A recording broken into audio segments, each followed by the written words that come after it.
Good evening. Welcome to Mothman Podcast. This is another one of our Lights Out series. Tonight, we're going to be listening to a Lights Out first aired on 9/16 of 1936. The title is called The Sea. Turn your lights down low. Get ready to be scared.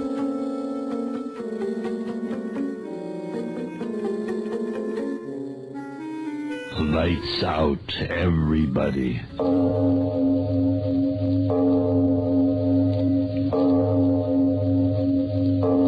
It is later than you think.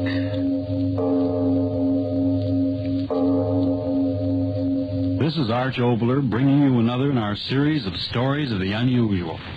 And once again, we caution you, these Lights Out stories are definitely not for the timid soul.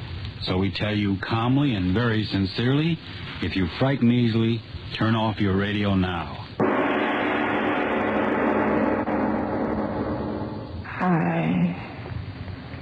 I know. It's dying I am, Father Donahue. And old as I am, I'm not ready to die. Until... come closer, Father, and hear my miserable confession. You know me as a good woman of the village. Yet I've heard what you say. There's no finer old woman in all the islands than the widow Donahue. But that's not so, Father Donahue. And if I'm to meet all my old friends in the island of paradise, then hear me out and pray for me. You know my sons, Thomas and Patti, born on the same cold winter's night they were. And the firstborn, Thomas, was as good as an angel in paradise. But the second, the one I named Patti, was evil from the moment he took his first breath of God's good air. It was Thomas that carried the load of the family on his back, fishing from early to late. But Patti, that rake, drinking and brawling and running from work as if the devil himself was pulling him away. I prayed to the good God every night that some goodness come into the man's heart. But with every year he grew worse, stealing what his crooked tongue couldn't talk away from honest men. But his brother Thomas, he repaid me for all the trouble. A good boy. And when he came to me with the words that he was to marry Eileen, the heart in me sang, for the good God always meant for the two of them to be together. How I remember the day of the wedding. The sun shining, and the sky and the sea smooth as a baby's cheek. I was so happy, little knowing of the horror of what was to come. It was a happy morning. So happy. Listen to the mother. Did you ever hear a happier sound in all creation? Why, shouldn't they be happy, Thomas? It's not every day that such a blessed marriage comes on the island. The prettiest girl in all the Blaskets waiting to be your bride as soon as the sun starts setting. My bride. Mother, that's a grand word. I'm happy for you, my son. I wonder where Patti can be. Patti? Yes, he isn't around. You know where he is. That's right. It'll be a better wedding without him. Oh, now, Mother, don't say things like that. After all, he's your son and my brother. I've got a sorrow in my heart as he's drinking and brawling. Patti, you did come. Speak of it, Stephen. And why shouldn't I be here? There's an honest stranger said to welcome at your wedding. Oh, no, Patti, that's not the way to talk. There's food and drink and... No, wait a minute. I've got more important things to do than to be filling me belly. Listen to me, Brother Thomas. Is your head that full of weddings that it can't see the chance of making us all richer than a Yankee? What do you mean? Yes, speak up, Patti. What devilment are you up to now? Devilment nothing. It's honest money I'm talking about. And may the next pipes and tobacco be at me on wake if I'm not telling you the truth. I'm listening, Patti. Let's hear what you have to say. Do you remember the hulk of a ship that was wrecked off in Eastern abroad bit ago? Well? Well, I went there yesterday to see if there was anything worth having. Listen to me, brother. In the bottom of a pool no deeper than this room is lying enough bolts of copper and brass to make you and me the richest men on the island. What? You can believe there is. Wouldn't you rather bring the bride a pocketbook filled with gold sovereigns than the empty leather you've got now? But, Patti, I... I wish your mother. You talk to the men. But if it's in the sea, it'll wait until after the wedding. Oh, wait, will it?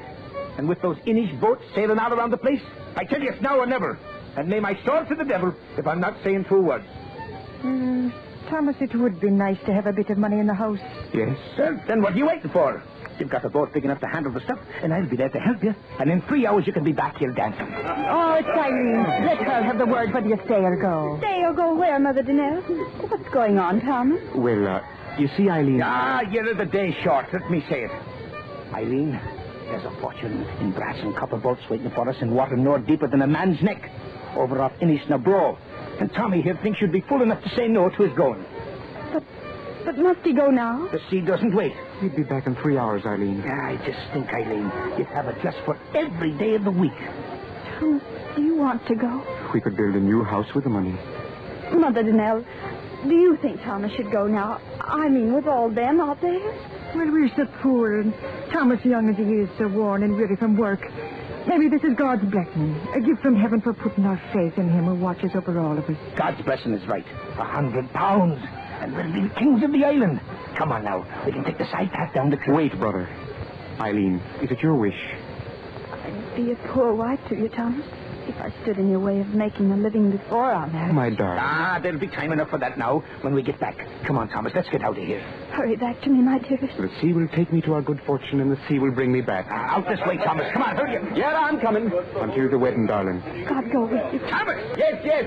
I'll be back in 3 hours, Mother. As rich as a Yankee. Bye. Oh, Eileen. Oh, little baby, why should you cry? Thomas has plowed the sea so many times. Why should you cry this time? Oh, Mother Donahue, I'm frightened. Frightened? And tell me, why should you be frightened? I don't know, but when that door closed behind him, it seemed as if the waters of the sea were closing over. Oh, Mother Donahue, hold me close. I'm so afraid. And soon, Father Donahue, Eileen and I left the dancing and the fiddling behind and climbed the long path up to the top of the cliff so our eyes could see far out over the water. And all the time, Eileen kept crying that she'd never see Thomas again. That she'd never see Thomas again. Oh, Thomas. Oh, stop crying and saying the things you're saying, girl. It's tempting the devil to do his evil work. Oh, I haven't climbed this path for a minute. It's a little too steep for me old bones. Thomas, where are you? Oh, now stop that, girl. Aunt Thomas has found so much copper and brass, it's taken him longer than he thought. Oh, Thomas wouldn't come back late. He wouldn't. Oh, well, Patti would if there was a shilling extra to be made, and he talked Thomas into it with that sharp tongue of his. The last tip. I know we'll see them. They're both weighed down with good fortune. Eileen, stay away from the edge. You'll go over the cliff. Oh, Mother Donahue, to the west. Right. To the west where they went. The water. Oh, Mother, that wind. Where did it come from? Out of the west where he was. But in all my years, such a wind has never been before. Oh, look at it swirling and tossing before the wind. It's dead. No. My darling's dead. No. Dead. Stop saying that. He's not dead, my Thomas. Eileen, come back here. Come back from the edge. Oh, that was a time, Father Donahue. The wind grew wilder and wilder. In a minute, the sea was pounding at the base of the cliff. And the girl shrieking she wanted to die with Thomas. And me fighting her back from the edge and praying to the good God to give me old arms the strength to hold her back until she came to her senses. None of us got a wink of sleep till the light of morning. Oh, that wind. I can hear it now. Snarling and talking.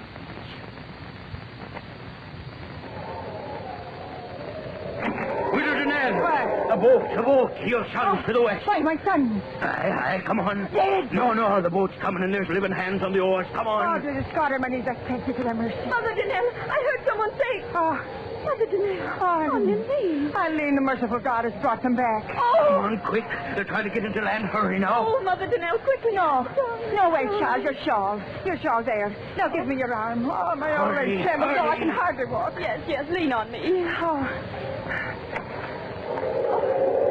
Hurry, Mother. yes, I'm moving fast as I can. It's hard. It's hard against his wind. It will. Let him live. You bless it for the life of one, and I bless it for the life of two. Good neighbors, let us through. My son, let us through. Oh, I can see nothing. The waves in the dark. Uneasy, you see. Oh, yes, Mother Danelle. I see them. I swear. Where? Point it out to me, girl. Where? Oh, there. Follow my finger. Oh, Mary, they're coming back. Yes, I see the boat. Oh, blessed boat. I see it. Praise God, I see it. One. There's only one boat. Well, what are you saying? Thomas, Patti, Mother Kate, come back. The waves. The bird's right. There's only one in the boat. Waves. Boat in. Thomas. Oh, no, I need wait for me. My son, take me to him. Oh, yes, forgive me. Come, I'll help you. Ah, good girl, I ain't good girl. Oh, which one? Thomas, I know it, Thomas, I know it. Yes, Thomas, the good Thomas, he lives. Stand aside, everybody. Let the widow Danelle and the girl through now. Let them through. Let me Mother. go. No one. My son, which one? Well, I'm back, Mother. Are you pleased to see me? Patti. Oh, Please, stand back now. you, Patti. Yes, me. Ain't I got a right to live? Tell me quick, where is my son? Where's Thomas? Tell me, Patti, where is my Thomas? Where do you think he is, old woman? Dead at the bottom of the sea.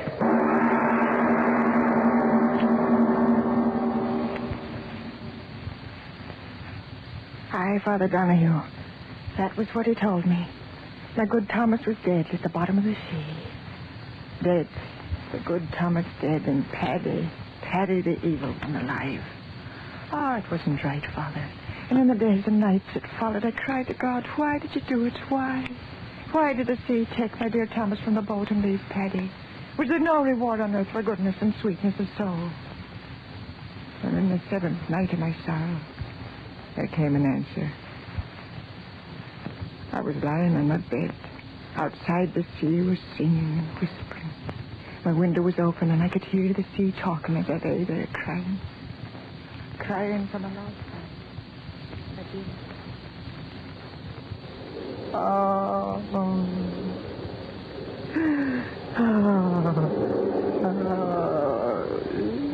Do not cry, Mother.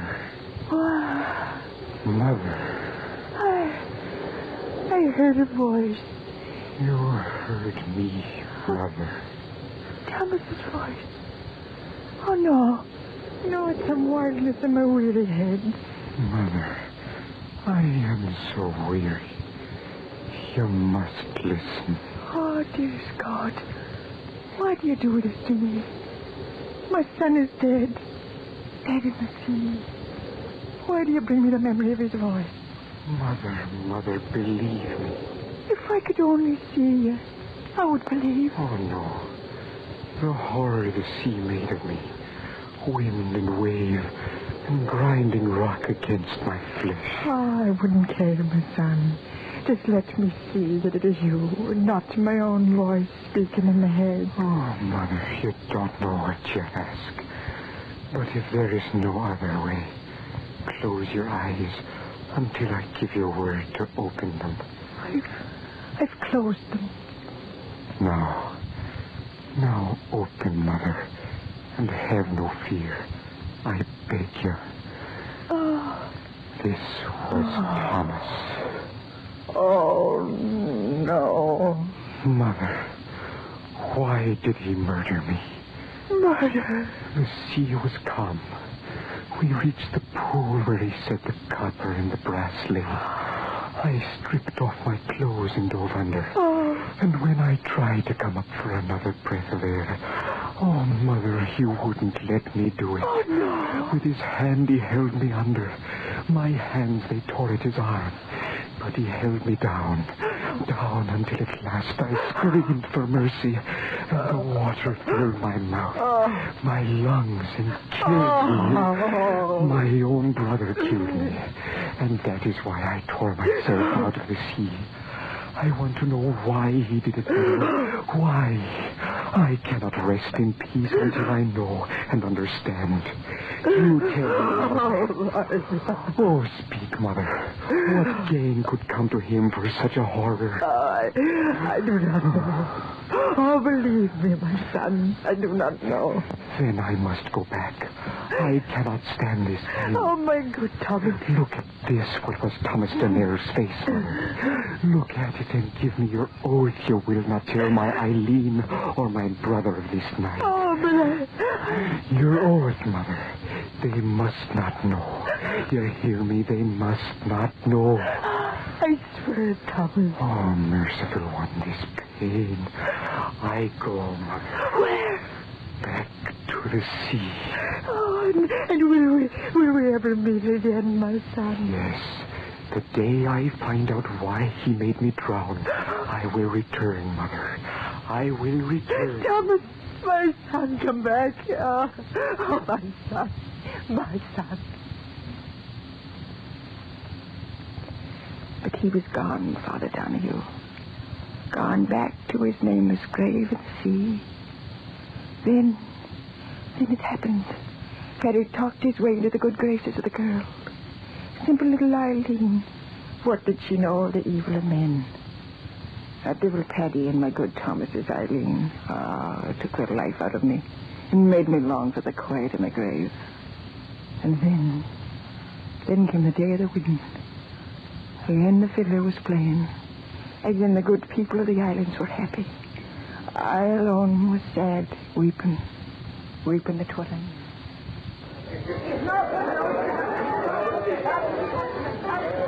Oh, Mother Donnell, why do you sit here apart from all the rest and weep? I'm not weeping, girl. For weeks you've been so sad. Can't you find a little joy in your heart for this day of my marriage to your own son? My son. Well, I do not love him as I did dear Thomas. May he rest in peace. But Thomas himself told Patti that if he died, he wished that Patti would care for me. And Mother Donnell, what is it? Your face so strange. Now he knows. I just remembered. Now he knows. Who knows? What are you saying? There you are, my little bride-to-be. Why waste your wedding day with this old woman? Mother of mine though she be, her face is sour enough to curdle milk. Come on away now. No, wait, Patti. Mother Donnell, you must tell me. What is it that makes you stare at Patti with such an awful look? That's the look she's always had. Look how the sun glints on the sea. It's a day for a king. And I'm a king marrying the girl I've always wanted. Come, kiss me, Eileen. Kiss me so that all shall see me kissing the prettiest bride in all Ireland. No, please. Kiss me.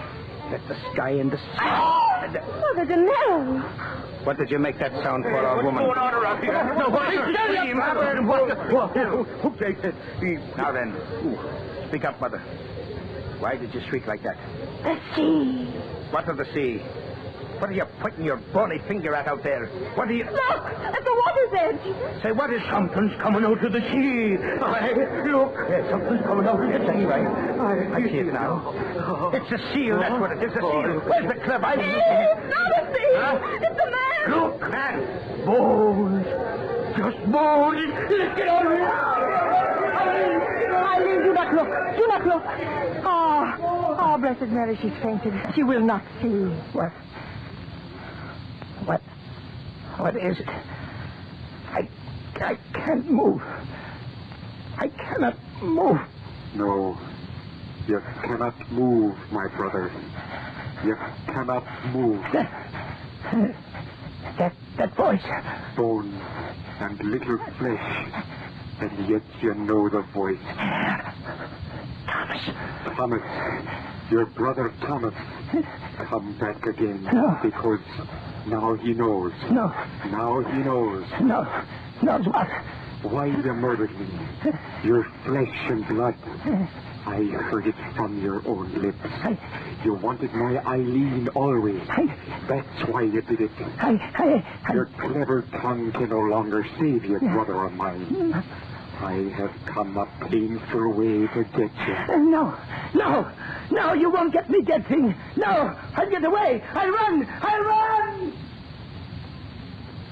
And so he ran, Father Donahue. He turned and ran up the path that led to the top of the cliff. And behind him, slowly sobbing with the pain that tore at his dead bones, climbed my dead Thomas after him. And after Thomas, dragging my old bones, I went. Oh, for they were my sons, and I had to see that right was done. Up until at last Patti stood on the very edge, the sea 500 feet below, shrieking and yelling and wailing. He stood there shrieking at that horrible thing that once was his brother. No, thing, stay back. You bones of filth, stay back. I come for you, my brother. No. I come for you. No. He fell. Mother, see, he didn't get me. Those rotten bones gave way beneath him. He didn't get me, Mother. Mother, what are you going to do? Mother!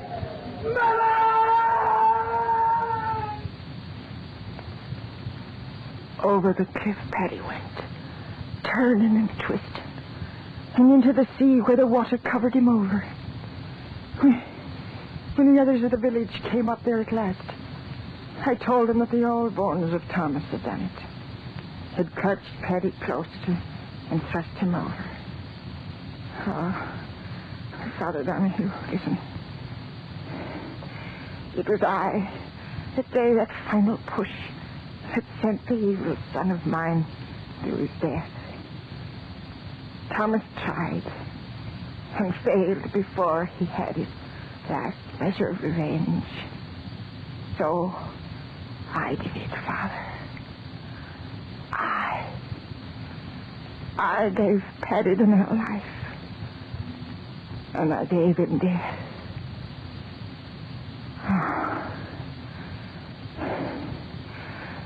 Is there any forgiveness in heaven for what I did?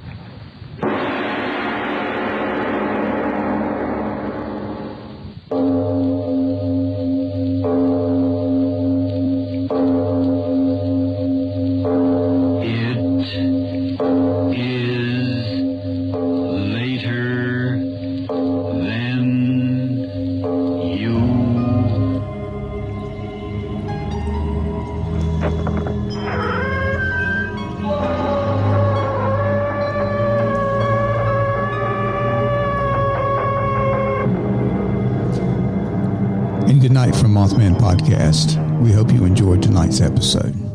And don't forget, like, subscribe, and comment on YouTube. Follow us on Spotify, Google Podcasts, Instagram, Twitter, and more. And take a look at our website, mothmanpodcast.com, to find out more about our services.